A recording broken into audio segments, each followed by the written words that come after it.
Hey, can I get you a drink? I mean, কি খাবেন আপনি? কেন? তুমি waiter? By the way, I'm Saurabh. আর আপনি? দেখো, যদি তুমি এই পৃথিবীর একটাই ছেলে হতে তবুও আমি তোমাকে ইন্টারেস্ট দেখাতাম না। তাই এই নামটাম জিজ্ঞেস করে টাইম ওয়েস্ট করো না। Hello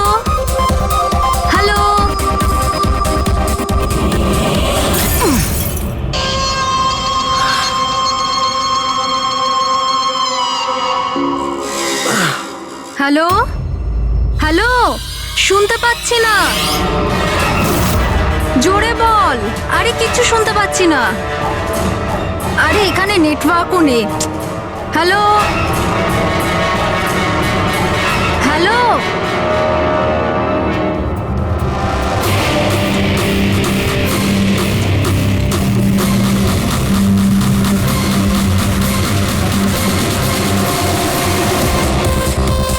can you hear me? Tanisha, network কি করে চলে গেল?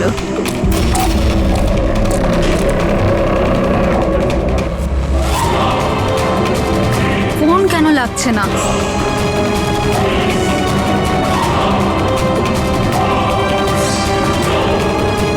হ্যালো আয়েশা, আয়েশা তুই আমার কথা শুনতে পাচ্ছিস?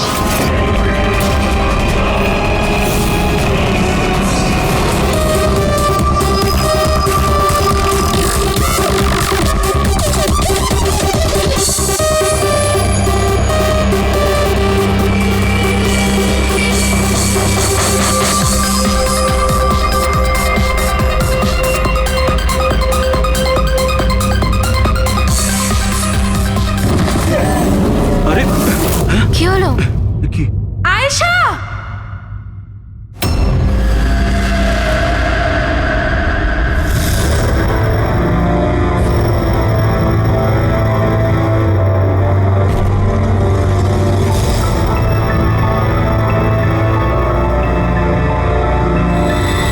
কি করে হলো এগুলো? হ্যাঁ, জানি না স্যার এসব কি করে হলো। ও কল অ্যাটেন্ড করার জন্য বাইরে গেছে, আর যখন ফিরলো তখন তুমি ছাড়া আর কে কে বন্ধু আছে আয়েশার এখানে? স্যার এ হলো প্রীতি, আর এ হলো বিশাল স্যার, আয়শার বয়ফ্রেন্ড। দেখে তো মনে হচ্ছে আয়েশার কারোর সঙ্গে হাতাহাতি হয়নি। ও ফোন রিসিভ করার জন্য বাইরে গেছিল আর ওখানে খুনি আগে থেকেই ওর জন্য ওয়েট করছিল। তার মানে স্যার খুনি এসব প্ল্যান করে করেছে? না পঙ্কজ, এটা তো প্ল্যান মার্ডার মনে হচ্ছে না। যদি প্ল্যান মার্ডারই হতো তাহলে ও অন্য কোনো হাতিয়ার ইউজ করতো, কাঁচের ইউজ করতো না।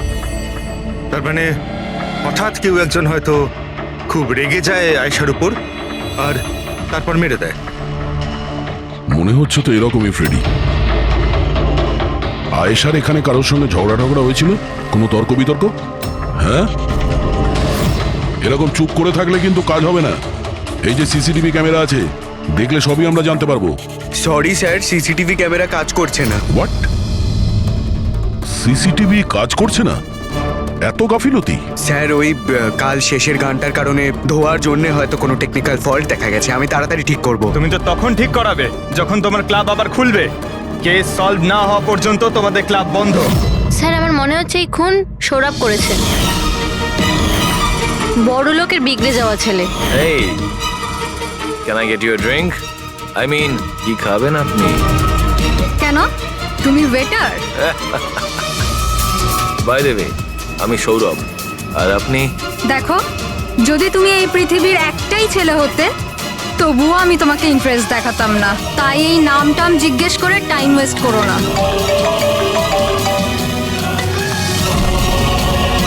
যখন আয়েশাকে উত্তর দেয়নি তখন ও রেগে পিছন পিছন বাইরে গেল। সৌরভ কোথায়? স্যার ও তো নেই। তোমাকে বলেছিলাম না আমি, কেউ এই ক্লাব থেকে বাইরে যাবে না। স্যার যেতে দিইনি আমি। হয়তো ও অপরাধ করার পরেই পালিয়ে গেছে, আয়েশার ভেতরে আসার আগেই। এই আয়েশা আর সৌরভ বাইরে কোন দিকে গেছিল? স্যার ওইদিকে।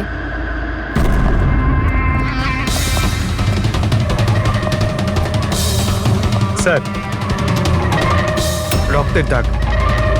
তাহলে এখান থেকে আয়েশা ভেতরে গেছিল। আগে দেখি। স্যার দেখুন, এখানেও রক্তের দাগ। পঙ্কজ,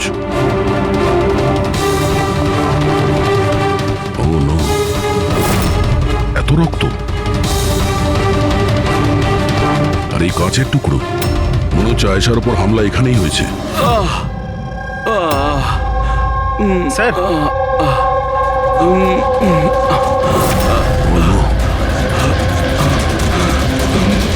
আচ্ছা এ সৌরভ নয় তো? এর পরিস্থিতি খুব খারাপ, অ্যাম্বুলেন্সকে ফোন করো।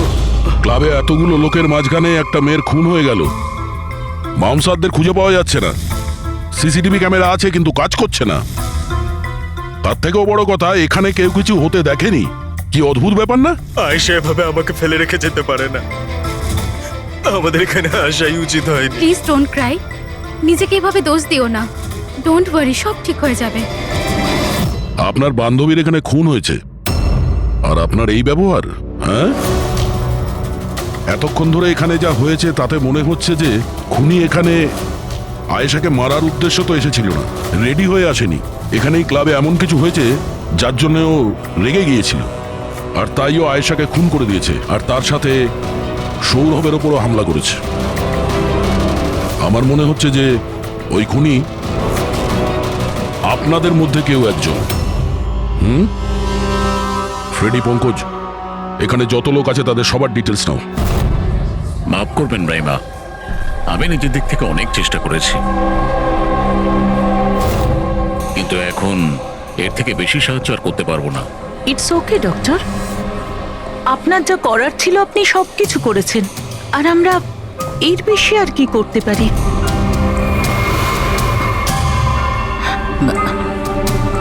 What happen doctor? আপনি ঠিক আছেন তো? হ্যাঁ, আমি ঠিক আছি।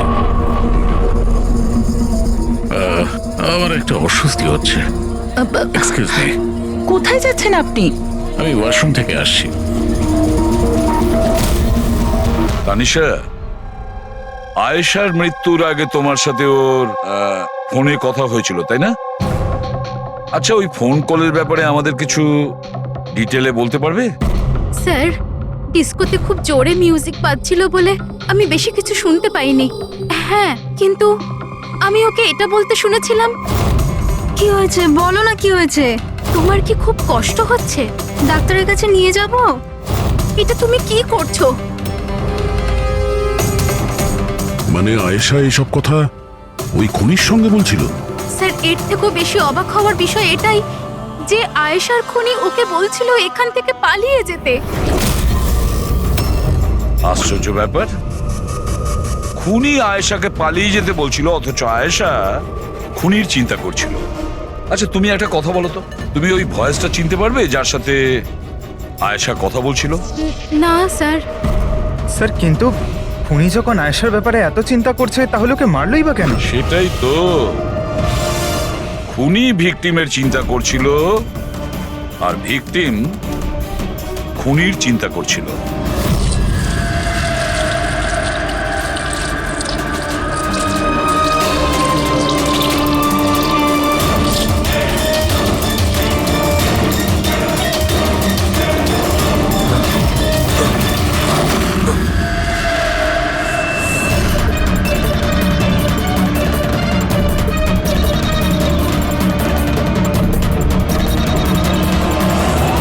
গান?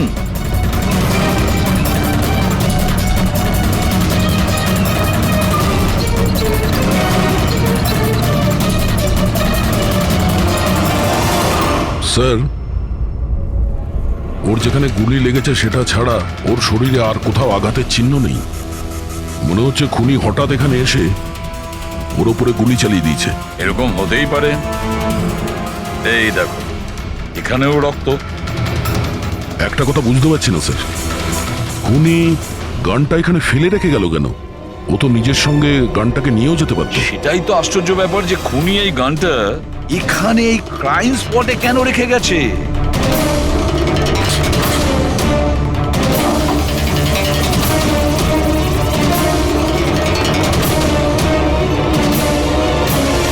স্যার, এই দেখুন, নিচে এখানে এই টেপটা আটকানো ছিল। ওয়াশ বেসিনের নিচে টেপ? মনে হচ্ছে এখানে টেপ দিয়ে কিছু আটকে ছিল যেটা এখন এখানে নেই। হতে পারে এই কেসের সঙ্গে রিলেটেড কিছু। নিশ্চয়ই দেখতে হবে। রায়মাদেবী, ডক্টর যশবন্ত আপনার ডক্টর ছিলেন তো? আপনারা এখানে এই টেবিলেই বসেছিলেন? হ্যাঁ, আসলে উনি আমার অসুখের কথা বলতেই আমার সাথে দেখা করতে এখানে এসেছিলেন। খুব ভালো মানুষ ছিলেন উনি। আজ যখন আপনি ওর সঙ্গে কথা বলছিলেন আপনার কি মনে হয়েছিল যে কোনো ব্যাপার নিয়ে ও একটু ডিস্টার্ব ছিল? ডিস্টার্ব তো নয়, কিন্তু হ্যাঁ, হঠাৎ করে ওনার শরীর খারাপ হয়ে গিয়েছিল আর উনি এক্সকিউজ মি বলে ওয়াশরুমে চলে গিয়েছিলেন। আমি তো ভাবতেই পারিনি যে এরকম একটা ঘটনা ঘটবে। স্যার, হ্যাঁ, এ হলো এই কফি শপটার ম্যানেজার। এখানকারও সিসিটিভি ক্যামেরাগুলো কাজ করছে না। স্যার 2 ঘন্টা আগেও তো কাজ করছিল, কিন্তু হঠাৎ করে টেকনিক্যাল প্রবলেম হয়ে যায়, সেই জন্য ইঞ্জিনিয়ারকে ডেকেছি আমরা।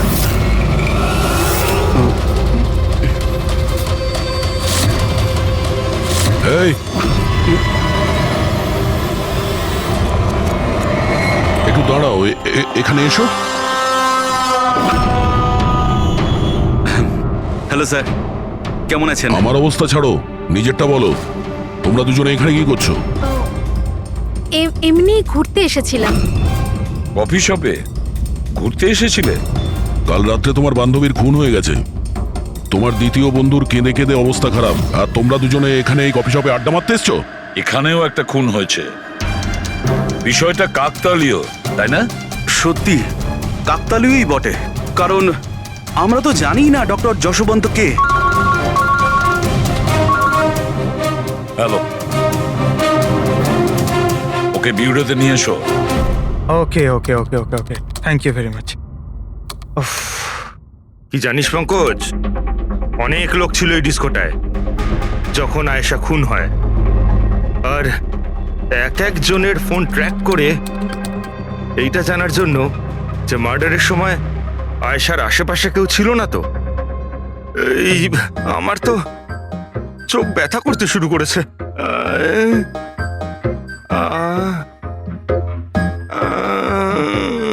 আরে স্যালাডগুলো চোখে লাগানো বন্ধ করুন ফ্রেডি স্যার, আরো কত লোকের নাম্বার ট্রাই করতে হবে, কাজ করুন। ভগবান। সৌরভ, এখন তোমার শরীর কেমন? শরীরের আঘাত না হয় আজ নয় কাল ঠিক হয়েই যাবে স্যার, কিন্তু যা আমি ওই দিন দেখলাম সেটা হয়তো সারা জীবন কোনোদিনও ভুলতে পারবো না আমি। না আমি ওই পাবে যেতাম, আর না আমি আয়েশার চিৎকার শুনতে পেতাম। কিন্তু আয়েশার পিছন পিছন তো তুমি গিয়েছিলে, ও তোমার সঙ্গে ভালো করে কথা বলেনি সেই জন্য। এই কথাটা সত্যি স্যার যে আমি আয়েশার পেছনে গিয়েছিলাম, কিন্তু আমি যখন ওকে ড্রিঙ্ক অফার করলাম ও বারণ করে দিল স্যার। ইনফ্যাক্ট ও আমার ইনসাল্টও করলো স্যার, তাই আমার খুব খারাপ লেগেছিল স্যার, আর তাই আমি ওর পিছু নিয়েছিলাম। ও মাই গড, কে করলো এইসব কিছু? চলো তোমাকে আমি হসপিটালে নিয়ে যাই। হেই দাঁড়াও, আরে দাঁড়াও। আর তারপরে? স্যার আমার এখনো মনে আছে যখন আমি ওর রিস্টটা ধরেছিলাম স্যার, সেটা একেবারে নর্মাল ছিল না, ওটা নর্মাল মানুষদের রিস্ট ছিলই না। আমার খুব অদ্ভুত ফিল হয়েছিল স্যার।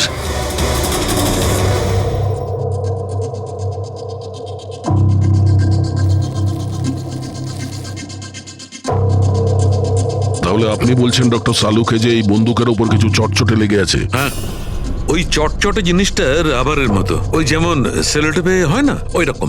সেলোটেপ গান? ও, তাহলে খুনি আগে থেকেই ওয়াশ বেসিনের নিচে গানটাকে লুকিয়ে রেখেছিল। তাহলে এই মার্ডার একটা প্ল্যান মার্ডার ছিল। হ্যাঁ, কিন্তু এই বন্দুকটা যেটা দিয়ে ভিকটিমকে খুন করা হয়েছে আর এই কাঁচ যেটা দিয়ে আয়েশাকে খুন করা হয়েছে, এই দুটোতেই কোনো ফিঙ্গারপ্রিন্টস পাওয়া যায়নি।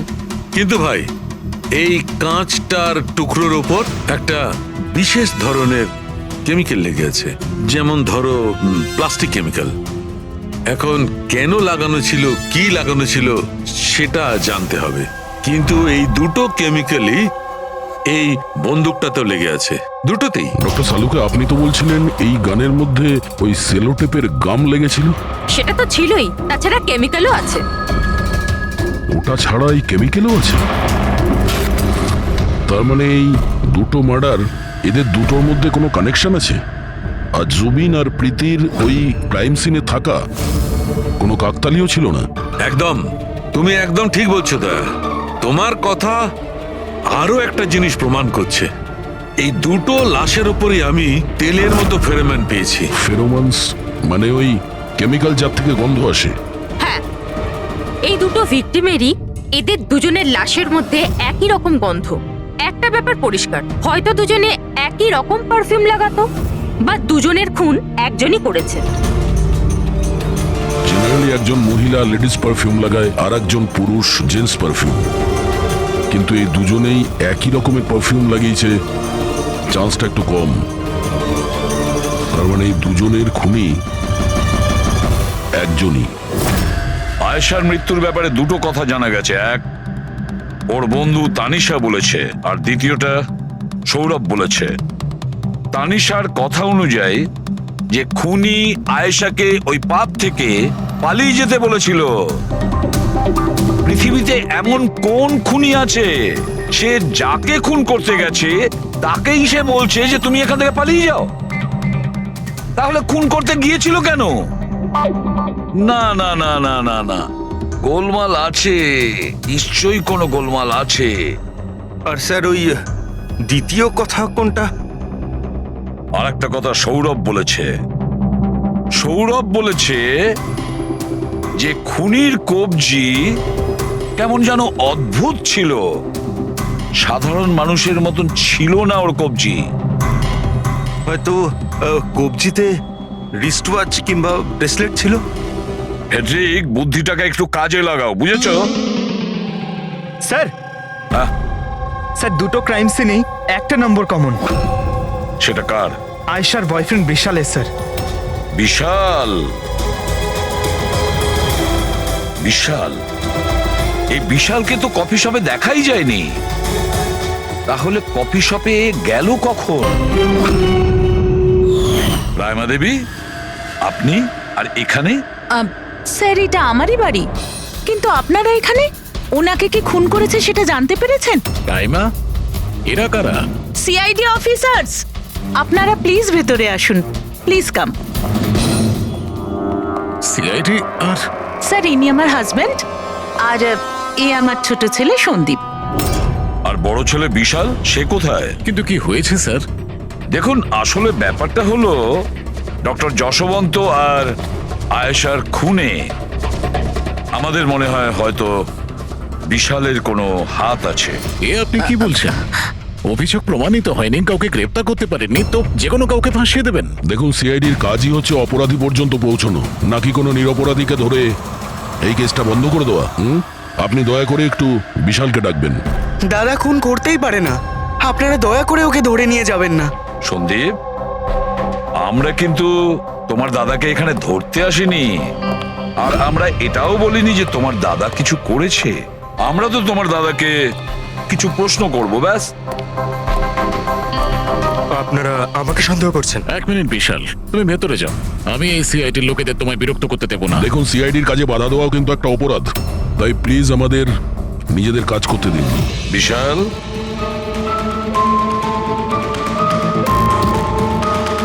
ডক্টর যশবন্ত খুন হয়েছেন ওই ক্যাফেতে, আর তুমি সেই মুহূর্তে ওই ক্যাফেতে ছিলে।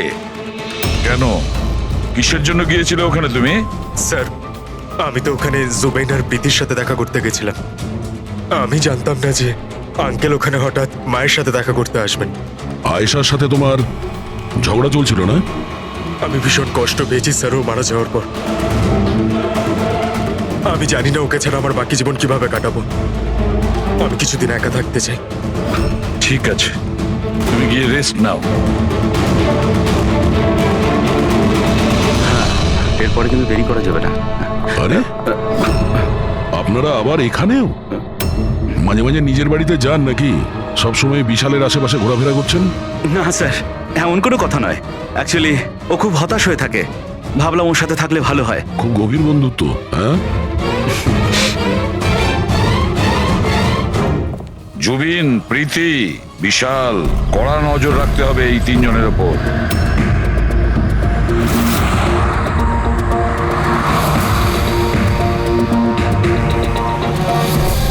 তিনজনের বাড়িতে এমন ক্যামেরা ফিট করেছি না স্যার, একটা মাছি ঢুকলেও সব টের পেয়ে যাবো আমরা। তুই যাই বলিস, কাজের লোক, দুধওয়ালা আর সবজিওয়ালা এদের মাধ্যমে গোপন ক্যামেরা বসাবার আইডিয়াটা কিন্তু দারুণ ছিল। ভালো ছিল না, কিন্তু আমার ছিল না, দয়া স্যার ছিল। আচ্ছা, হ্যাঁ, আর উনি আমাদেরকে এখানে বসিয়ে দিয়েছেন যাতে আমরা এখানকার সিসিটিভি ফুটেজ চেক করতে পারি।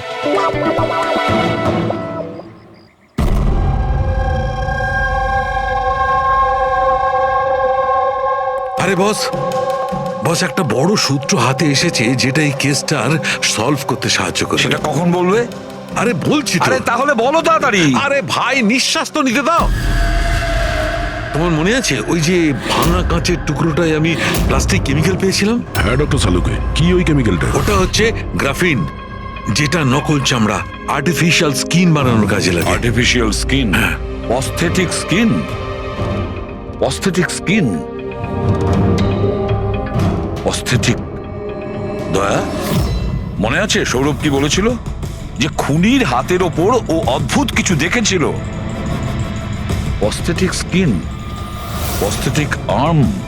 তাহলে কি এই খুন কোনো রোবটের মাধ্যমে হয়েছে? মানে খুনির ওইভাবে সাহায্য চাওয়া এটা তো নয় যে এই খুনটা আনইনটেনশনালি হয়েছে, না চাইতে? না দয়া, অনিচ্ছাকৃত খুন এভাবে হতে পারে না।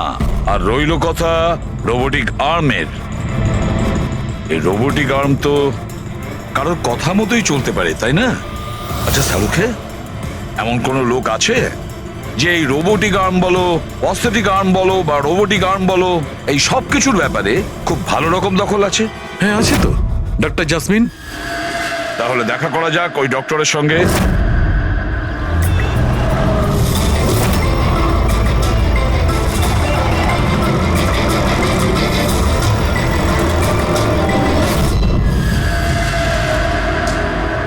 ডক্টর জাসমিন, আমরা এটা জানতে চাই যে যদি এই এরকম প্রস্থেটিক লাগানো হাত লাগানো হয়েছে রোবোটিক আর্ম, তাহলে কি ওই হাত, ওই আর্ম অন্য কারোর ইনস্ট্রাকশনে কাজ করতে পারে? মানে নকল হাত লাগানো হয়েছে একে, কিন্তু এই হাত দিয়ে কি কাজ করাতে হবে তার কন্ট্রোল এর কাছে নেই, বিয়ের কাছে আছে, তাই তো? কারণ আমাদের সন্দেহ হচ্ছে যে খুন নিজের ইচ্ছায় করছে না, কেউ ওকে দিয়ে করাচ্ছে। স্যার, এটা শুনে যতটা কঠিন মনে হচ্ছে আসলে ততটা কঠিন নয়। হ্যালো, দামিনীকে একটু ভেতরে পাঠাও। হ্যাঁ, সেই রুগীটাই যার কাল টেস্ট হয়েছিল। রুগী?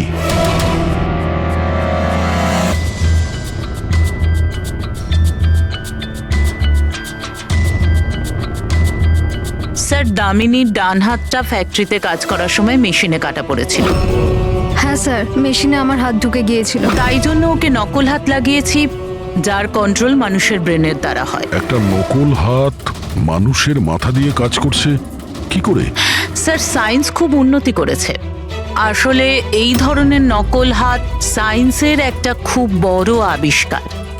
এটাতে এক ধরনের চিপ আছে, মানে সফটওয়্যার, যেটা ব্রেনের দ্বারা কন্ট্রোল করা হচ্ছে। মানে মানুষের ওঠা বসা যেমনভাবে আসল হাত পা নাড়ানো যায়, সেইভাবেই এই নকল হাত পা নাড়ানো হয়, যেটা ব্রেন কন্ট্রোল করে। গ্রেট, বিজ্ঞান সত্যি অনেকটা এগিয়ে গেছে। সত্যি রোবোটিক আর্ম।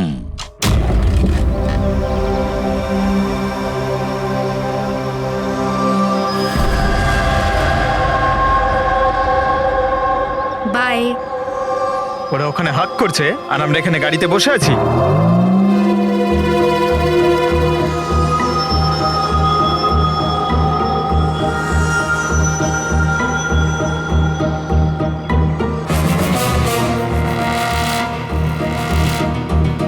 ফ্রেডি স্যার, এই বিশাল তো প্রীতির বাড়িতে যাচ্ছে।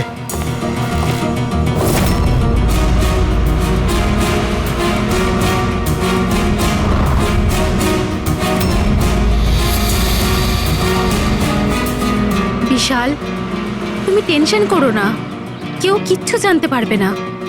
আমরা কোনো না কোনো উপায় ঠিক বের করব, ওকে? এ নাও, কফি খাও।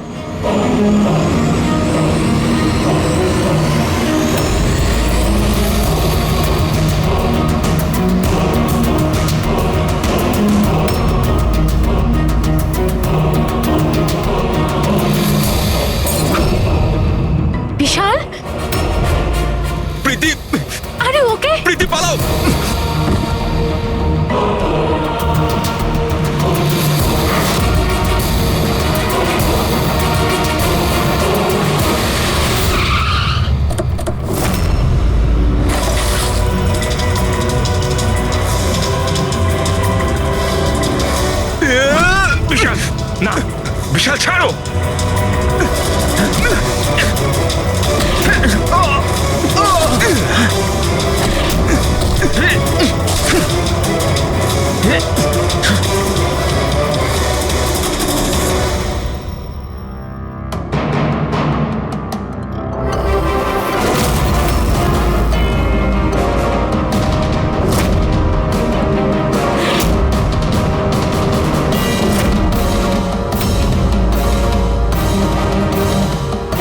আমি স্বীকার করছি আয়েশা আর ডক্টর আঙ্কেলকে খুন আমি করেছি স্যার। তুমি এখানে কি করছো? কি হলো? কি হচ্ছে এটা? আমি বুঝতে পারছি না কি হচ্ছে আমার হাতে। কিছু প্রবলেম? কি হচ্ছে বলছো না কেন কিছু? ডাক্তারের কাছে নিয়ে যাব? এটা কি করছো? এটা কি করছো? আয়েশা পালাও এখান থেকে, পালাও, আমি বলছি তোমাকে পালাও আয়েশা।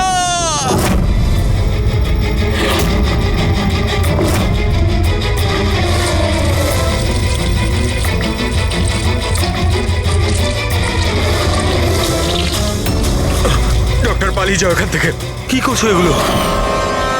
আমি কি করবো স্যার, আমার নিজের হাতের উপরে কোনো কন্ট্রোল নেই। কি তোমার হাত তোমার কন্ট্রোলে থাকে না? এর মানেটা কি? জানি না, হঠাৎ করে মাঝে মাঝে কি হয়ে যায়। সেই কারণে তুমি আয়েশাকে ওখান থেকে চলে যেতে বলেছিলে? হ্যাঁ স্যার, আমি আয়েশাকে ওখান থেকে পালাতে বলেছিলাম। আয়েশা পালাও এখান থেকে, পালাও। আর আমি অনেকবার চেষ্টা করেছিলাম যাতে আমি ডক্টর আঙ্কেলের কোনো ক্ষতি না করি। ডক্টর পালাও এখান থেকে তুমি। একটা কথা বলো, কেন গিয়েছিল তুমি ওই ক্যাফেতে? আমি ওখানে ডক্টর আঙ্কেলের কাছে আমার হাত ঠিক করাতে গেছিলাম, আর জুবেন প্রীতি আমাকে সাহায্য করছিল, কারণ আমি আমার বাড়িতে বলতে পারতাম না যে আয়েশাকে আমি নিজের হাতে খুন করে দিয়েছি স্যার। আমি জানি স্যার, আমার কথায় বিশ্বাস করাটা খুবই কঠিন, কিন্তু সত্যি এটাই, খুন আমি নয় বরং আমার হাত করেছে। ডক্টর জাসমিন, বিশাল যা যা বলছে সেটা সত্যি? আমি বলতে চাইছি যে এটা কি সম্ভব যে একটা রোবোটিক আর্ম নিজে থেকেই ডেভেলপ করে আর সেই কারণেই তার মনে হয়েছে যে খুন করা যেতে পারে? চান্সেস কম স্যার, কিন্তু হ্যাঁ, হাতের ভেতরে লাগানো এই চিপকে কেউ যদি হ্যাক করে তাহলে হতে পারে। কি প্রস্থেটিক হাতে লাগানো সফটওয়্যার হ্যাক করা যায়? হ্যাঁ দাদা, হ্যাক হতেই পারে, এটা পসিবল। যখন হ্যাকার এই নকল হাতের চিপ হ্যাক করে তখন এই নকল হাতটা তার ব্রেন দ্বারা কন্ট্রোল হয় না যার শরীরে এটা লাগানো আছে, বরং এই নকল হাতটা কন্ট্রোল হয় হ্যাকারের ব্রেন দ্বারা। তার মানে কেউ একজন বিশালের এই রোবোটিক আর্মের সফটওয়্যারটা হ্যাক করেছিল আর তারপরে ওকে দিয়ে খুন করায়। স্যার, এর থেকে ভালো তো আমি এক হাতেই আমার সারাটা জীবন কাটিয়ে দিই। যে হাতটা অন্যদের জীবন কেড়ে নিচ্ছে, এরকম হাত আমার চাই না স্যার। বিশাল একটা কথা বলো, তোমার এই হাত তোমাকে বলছে যে সেই কাউকে মারতে চায়, তখন তুমি কি ভাবো? তখন তোমার মনের অবস্থা কি হয়, কি চলে তোমার মাথার ভেতরে? স্যার, 2-3 মিনিট সময় লাগে। আমি পুরোপুরি ভাবে চেষ্টা করি আমার হাতকে কন্ট্রোলে আনার, কিন্তু 2 মিনিট পর আমার হাতই জিতে যায় স্যার।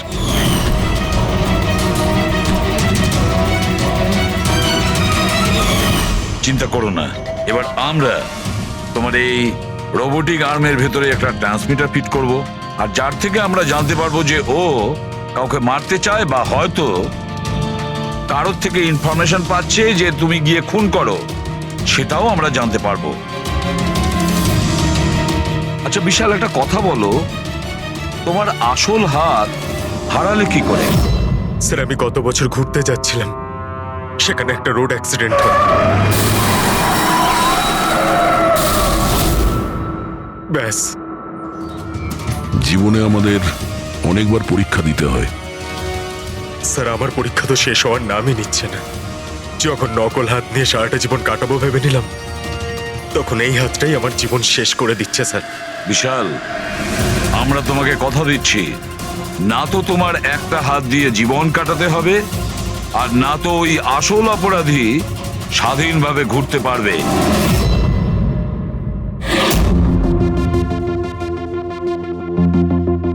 বিশাল, অপরাধী প্রথমে বিশালকে দিয়ে আয়েশাকে খুন করায়। আয়েশা, যাকে বিশাল খুব ভালোবাসতো, এরপরে খুন করায় ডক্টর যশবন্তকে, যে বিশালকে সাহায্য করত। এরপরে প্রাণ নিতে চেষ্টা করে প্রীতির, যে বিশালের বন্ধু ছিল। এরা প্রত্যেকেই হলো বিশালের শুভাকাঙ্ক্ষী, আর এরা প্রত্যেকে বিশালের আপনজন। সবাই বিশালের খুব কাছের মানুষ। তাহলে এই অপরাধী কে হতে পারে? কে সেই অপরাধী? এও তো কোনো কাছের মানুষ হতে পারে, বিশালের কোনো আপনজন। পঙ্কজ, বিশালের অ্যাক্সিডেন্টের পুরো ডিটেল আমার চাই, A to Z। Hello sir, আমি Jaspal. Computer expert? Yes sir. Computer hack করতে পারো? যত বড়ই কম্পিউটার হোক বা সার্ভার, এক তড়িতে হ্যাক করতে পারি। রোবোটিক আর্মের সিস্টেম হ্যাক করতে হবে, পারবে? নিশ্চয়ই স্যার, পারবো। এতে সবকিছু পেয়ে যাবে। হয়ে যাবে স্যার। আর এটার জন্য আমি ট্রেস রাউটিং এর ইউজ করব। সেটা আবার কি? হ্যাঁ স্যার, এই টেকনোলজিটার সাহায্যে বিশালের আশেপাশে প্রত্যেকটা কম্পিউটারকে আমি দেখতে পাবো। মূলত মেশিনের মধ্যে যে হোস্ট নেম আর অ্যাড্রেস থাকে সেটাকেই হ্যাক করতে হয়। আচ্ছা। আর ট্রেস রাউটিং এর সাহায্যে আমরা শহরের যে কোনো জায়গায় বসে থাকা যে কোনো হ্যাকারকে খুব ইজিলি খুঁজে বের করতে পারবো। ফ্যান্টাস্টিক। আর যে বিশালের রোবোটিক আর্মের সিস্টেম হ্যাক করেছে, এবার আমরা ওর সিস্টেমকে হ্যাক করব।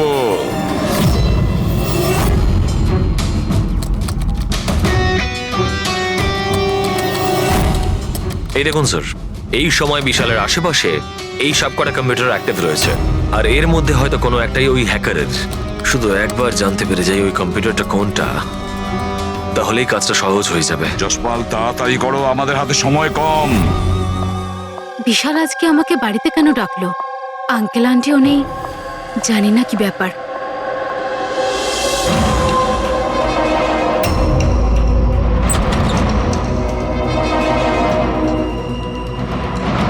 বিশাল,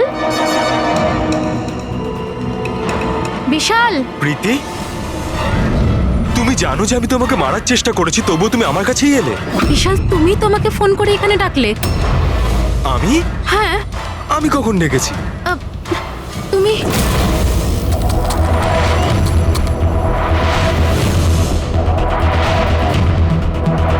নো!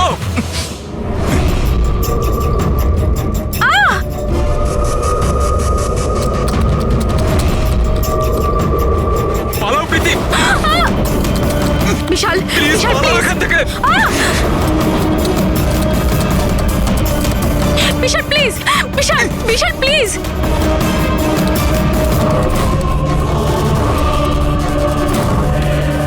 ইয়েস স্যার, ওই হ্যাকারের লোকেশন পেয়ে গেছি। বিশাল!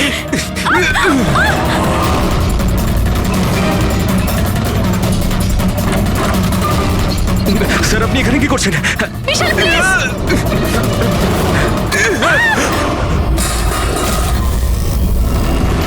অনেক হয়েছে হ্যাকিং।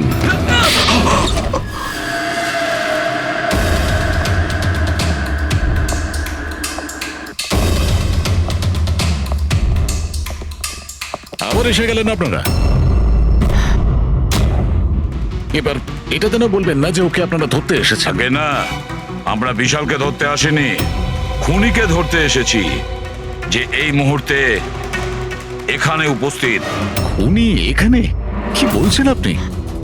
আপনি আপনার মিথ্যে অভিযোগ কার উপর লাগাবেন? মনন বাবু, গত বছর একটা গাড়ির অ্যাক্সিডেন্ট হয়েছিল খান্ডালাতে। 3 জন ছিল ওই গাড়িতে। 22 বছরের ছেলে বিশাল, 15 বছরের ছেলে সন্দীপ আর 9 বছরের ছোট বাচ্চা সোনিয়া গাড়ি বিশাল চালাচ্ছিল। গাড়ির অ্যাক্সিডেন্ট খুব সাংঘাতিক হয়েছিল। বাচ্চা মেয়ে সোনিয়া স্পট ডেড হয়ে গেছিল। আর সন্দীপ প্যারালাইজড হয়ে গেছিল। ও এখনো চলতে পারে না। এসব আপনি কি করে জানলেন আঙ্কেল? ওই অ্যাক্সিডেন্টে সব থেকে কম আঘাত লেগেছে বিশালের, তবে যে আঘাতটা লেগেছে সেটাও কম নয়। বিশালের নিজের হাতটা হারাতে হয়েছে। আর তাছাড়া বিশাল আপনার সৎ ছেলে, তাই না? স্যার, বিশাল আমার কাছে নিজের সন্তানের মতোই। আমি আপনাকে রিকোয়েস্ট করছি, আপনি বিশালকে আমার সৎ ছেলে বলবেন না। আই এম সরি মদন বাবু, যদি সব বাবা আপনার মতন ভাবতো তাহলে তো ভালোই হতো। যদি রায়মা দেবী এভাবে ভাবতেন। কি রায়মা দেবী? আচ্ছা, আপনার মনে অনেক রাগ জমে আছে, তাই না বিশালের জন্য? কারণ বিশালের জন্য আপনি আপনার নিজের মেয়েকে হারিয়েছেন, আর আপনার নিজের ছেলে সারা জীবন চলাফেরা করতে পারবে না। আপনি কি বলতে চাইছেন? আমরা কি বলতে চাইছি ওটা এক্ষুনি জেনে যাবেন। পঙ্কজ,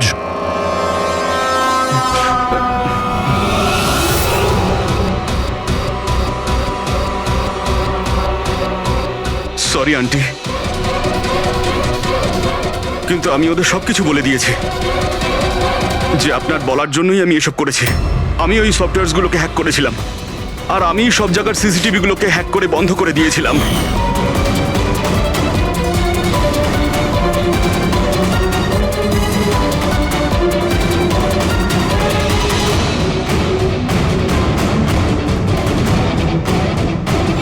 বিশালের থেকে প্রতিশোধ নেওয়ার জন্য আমি ওর গার্লফ্রেন্ডকে মেরেছিলাম।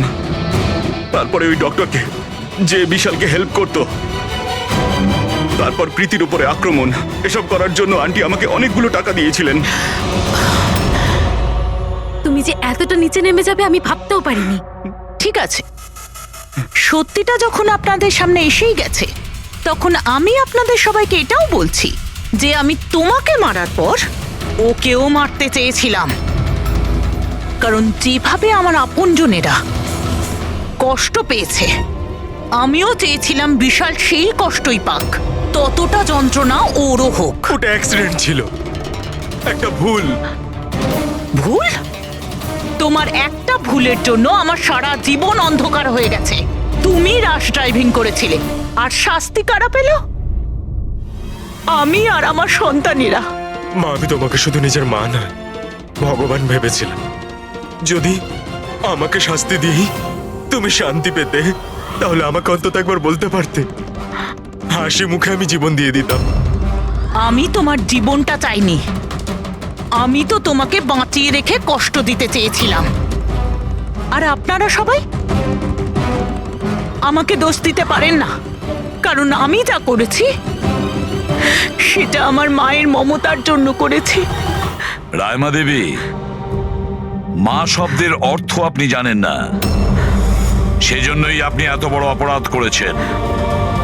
আরে মা তো সেই হয় যে শুধু নিজের নয়, অন্যের সন্তানকেও স্নেহ ভালোবাসা দিয়ে আগলে রাখতে পারে। বিশাল হয়তো আপনার গর্ভের সন্তান নয়, কিন্তু মা বলে তো ও ডাকতো। ও আপনাদের পরিবারেরই একটা অংশ। কোনো মাই তার ছেলের ওপর এইভাবে প্রতিশোধ নিতে পারে না। হ্যাঁ, সেটাও এত ঘৃণ্য। দুটো লোকের প্রাণ নিয়েছেন। না রায়মা দেবী, আপনি বড় ভুল করেছেন, বিশাল ভুল করেছেন। আদালত আপনাকে কোনোদিন ক্ষমা করবে না, কোনোদিন ক্ষমা করবে না। কঠোরতম শাস্তি হবে আপনার।